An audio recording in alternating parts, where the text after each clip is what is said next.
নমস্কার বন্ধুরা, শুভ সকাল। রিপাস ডিমের সকলকে স্বাগত। তোমরা সবাই কেমন আছো? আমি তোমাদের আশীর্বাদে ঠাকুরের কৃপায় চলে আসলাম আবার একটি ভিডিও না। তো সকালবেলা স্নান করে পূজা করে এভাবে চলে আসছি। সিঁদুর কিন্তু এখনো দেওয়া হয় না, দেখতে পাচ্ছ তিলক তো দেওয়াই আছে। তো চলে আসলাম রান্না ঘরে রান্না করার জন্য। তো দেখা যাক কি রান্না করি আজকে। তো শুরু করলাম, দেখতে থাকো সারাদিনের ভিডিওটা। তো তারপরে দেখো আমি সকালবেলা বাবাকে চা দিলাম, মেয়েকে দিলাম, বিস্কিট খাইলো, আর বাবা বসে বসে কীর্তন শুনতেছে। তারপরে যে সকালে খাওয়া দাওয়া করলাম, সকালে ভাত হচ্ছে মসুরের ডাল সেদ্ধ, আলু সেদ্ধ, আর ডিম তো আগেই সেদ্ধ করা ছিল। তো দিয়ে তিনজনে মিলে বাবা, আমি আর মেয়ে তিনজনে মেয়ে খেয়ে নিলাম। আর তোমাদের দাদা কিন্তু নাই, ও রানীনগর কাজে গেছে।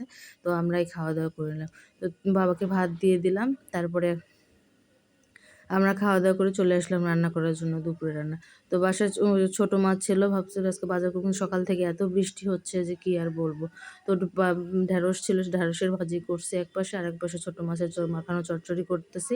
তো চচ্চড়ি প্রায় হওয়ার পথে, আর ঢ্যাঁড়সটা হচ্ছে। আর কালকের তরকারি একটু ছিল, এই যে দেখতে পাচ্ছি একটু তরকারি, সেই তরকারি একটু গরম করতে হবে। এই হচ্ছে আজকে দুপুরের খাওয়া দাওয়া। আর কিছু রান্না করব না। আর বৃষ্টির মধ্যে ভালোও লাগতেছে না। মেয়েকে নিয়ে আবার যেতে হবে প্রাইভেটে। তো আজকের দুপুরের খাওয়া দাওয়া হচ্ছে ছোট মাছের চচ্চড়ি।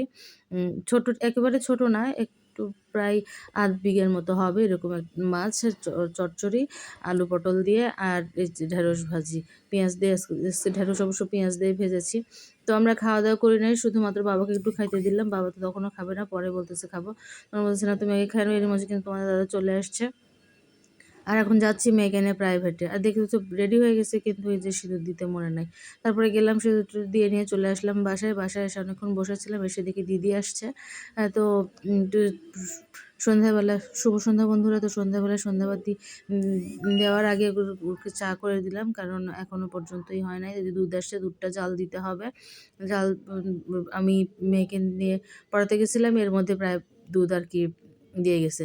আর মেয়ে আসার সময় আসতে আসতে বলতেছে, মা আমি একটু তেল পিঠা খাবো।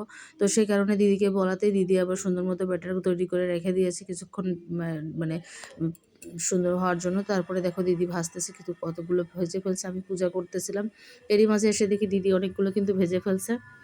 আর দেখো বেচারি ভাজতে ভাজতে ঘেমে গেছে কত। যাই হোক, ভাজতে খেতে চাইছে বললে কথা। আর হুট করে দিদিও চলে আসছে, তাই আর আমাকে অত পরিশ্রম করতে হয়নি। পরের টুকগুলো আমি ভেজেছি, আর ফার্স্টের দিকগুলো দিদিই ভেজেছে। আর কোনো একটা যাই কিছু করি না কেন আর কি, দিদি থাকলে আমার সুবিধা হয়। কারণ দিদি, আমি অনেক কিছু পারিও না, দিদি সুন্দর মতো করে দেয়। আর এত কাছাকাছি থাকি, আর কোনো কিছু একা একা খাইতেও আমার ইচ্ছা করে না দিদিকে ছাড়া। তো ভাবতেছি, সে কারণে আর কি সবাই মিলে তেল পিঠা করলাম। মেয়ে খাওয়ার জন্য খুবই বায়না করতেছিল। পরে লাস্টের দিকে দেখো আমি অল্প কয়েকটা করছি, বেশি করি নাই। তো আমি বায়না করলো ঠিকই, কিন্তু একটা খাইলো মোটে। আর দুধ দিলাম, পরে আর খাইলো না। এই তো হচ্ছে ওর খাওয়া দাওয়ার অবস্থা।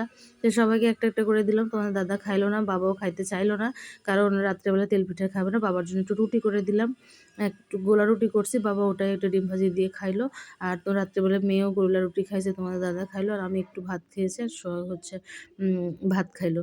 তো দিদিকে খাইতে বললাম, খাওয়া দাওয়া করলো না, বাসায় চলে গেল। একটু পিঠা দিয়ে দিলাম। তো এই ছিল বন্ধুরা সারাদিনের ভিডিওটা ভালো লাগলে অবশ্যই লাইক কমেন্ট শেয়ার করে দেবে। কোথাও ভুলভ্রান্তি থাকলে অবশ্যই ক্ষমা সুন্দর দৃষ্টিতে দেখবে। কেমন হয়েছে পিঠেগুলো অবশ্যই একটু কমেন্ট করে জানাও। সকলকে শুভরাত্রি।